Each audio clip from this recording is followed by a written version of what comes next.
करत आहोत, परंतु 40 नंतर पुन्हा जुने छंद आठवा, ते सुरू करा, स्वतःवर पैसे खर्च करा. आणि स्वतःवर खर्च करणं म्हणजे ब्युटी पार्लरमध्ये जाणं नाही.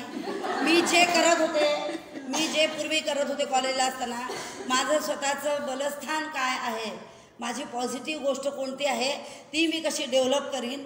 चांगल्या मैत्रिणी जमा, पिकनिकला जा, मजा करा. नवऱ्याकडून अपेक्षा ठेवूच नका. एखादीला जर क्रेडिट मिळालं तर ती भाग्यवान आहे, तिचा मी जिल्हा परिषदच्या वतीने सत्कार करायला तयार आहे. पण अशा फार कमी. कारण पिकतं तिथे विकत नाही. स्वतःसाठी जगायला शिका एका वयानंतर. हे मी कुठल्याही क्वालिफिकेशनने नाही बोलत आहे. स्वतःसाठी जगा. मी माझ्या घरासाठी मी घर घेऊन ठेवलं, मी गाडी घेऊन ठेवली आहे, मुलांची सोय केली आहे, मुलांना शिकवलं, मुलीचं लग्न केलं आहे. त्या मजेत आहेत, सर्व मजेत आहेत.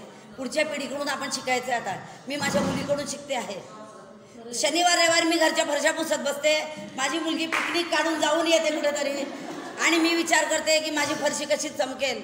आणि याच्यामध्ये माझी चमक कमी होऊन गेली. मुलींना आणि अजून एक मला खंत वाटते की जिल्हा परिषदला पुरस्कार आहे, सर्व पदांना पुरस्कार आहेत, परंतु आदर्श कुठलाच पुरस्कार नाही आहे आणि कुठला इन्क्रिमेंट पण नाही आहे. समाधानासाठी आपण संसार जरूर करत आहोत, करणारच आहोत, पण न कुठता एन्जॉयमेंट, त्यातही एन्जॉयमेंट शोधली पाहिजे. आपले जुने छंद, आपल्या जुन्या मैत्रिणी शोधा, काहीतरी कुठेतरी फ्रीक आउट करा, मजा करा.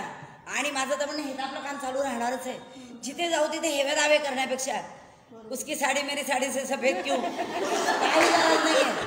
आपण छानपैकी, जिथे मी अनुभव एक घेतला असा की जितक्या बाया वाढतात तितकी कॉम्प्लिकेशन्स वाढतात.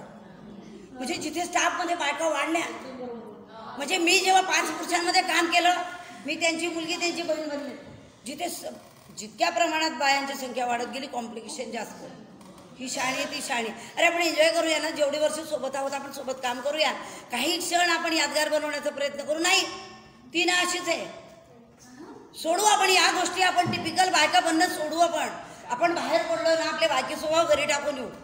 जिचं जे चांगलं आहे ते मान्य करून आपण, एखादी सुंदर असेल तिला सुंदर म्हणा, एखादीचा ड्रेसिंग सेन्स चांगला असेल, एखादी टापटिपीची आहे, एखादीचा स्वभाव चांगला आहे, हे आपण कधी जाणून घेणार. आपण नाही घेत, आपण फार हेवे दावे करतो. आणि हेच आपण टिपिकल बायकेपणा जो आहे तो अजून आपण थोडासा बाजूला टाकूया. आपण एकमेकींची स्तुती नाही करू शकत. आपल्याला लगेच असं कॉम्प्लेक्स येतो की ही माझ्यापेक्षा छान आहे. आणि मी माझ्या आयुष्यात हा बाळगलाच नाही. माझ्या स्टाफमध्ये अधिक देखण्या बाया होत्या, अधिक सुगरणी होत्या, अतिशय आदर्श बायका पण होत्या. मी त्याचा बाळगला नाही. म्हटलं मी आहे ना, मी जशी आहे तशी आहे. माझ्यासारखा एकच पीस आहे जगात, दुसरं नाही. त्यानंतर एक आपण हे लक्षात घेतलं पाहिजे, आपण बायकांनी बऱ्याच गोष्टी बाजूला सोडल्या पाहिजेत. त्यामुळे आपण काय करतो, घरी पण भानगडी करून घेतो, तिथं डोकं आउट केलं की तिथे हेडमास्टरची डोकं लावतो. त्यानंतर एकदा पालक येतो त्याच्याशी डोकं लावतो. त्यापेक्षा आपण जर छानपैकी सगळ्यांना भेटण्याचा प्रयत्न केला, मी करते माझ्या परीने प्रयत्न. मी कंडक्टरला पण चॉकलेट देऊन टाकणारी बाई. त्यांनी माझ्यासाठी आडवळणी जागेवर मला जर गाडीत बसवले, मी त्याला लगेच चॉकलेट देऊन टाकते. तो म्हणजे काय ताई, म्हटलं नाही, भेटत राहा. म्हणजे आपण आता आयुष्य क्षणभंगूर आहे. मी आज इथे बोलते आहे, असा कुठला जिहार नाही की मी 60 वर्ष जगणार आहे का 70 वर्ष जगणार आहे. आपण आनंद वाटूया. आपण जिथेही भेटलो तिथे आपण असं एकमेकांना बघतो की जसं आज हाय पाय दिसते. आपण मन मोकळं बोलत नाही, आणि हे बोलणंच आपण वेगवेगळ्या रोगांच्या रूपाने आपल्या शरीरामध्ये येतो. आपण छानपैकी एन्जॉय करायला शिकूया. खरोखर मी माझा वेळ दररोज 1 तास स्वतःसाठी काढून ठेवलेला आहे. तो मी कुठल्याही परिस्थितीत कोणाला देत नाही. आपण स्वतःसाठी जगूया, थोडं स्वार्थी होऊया. धन्यवाद.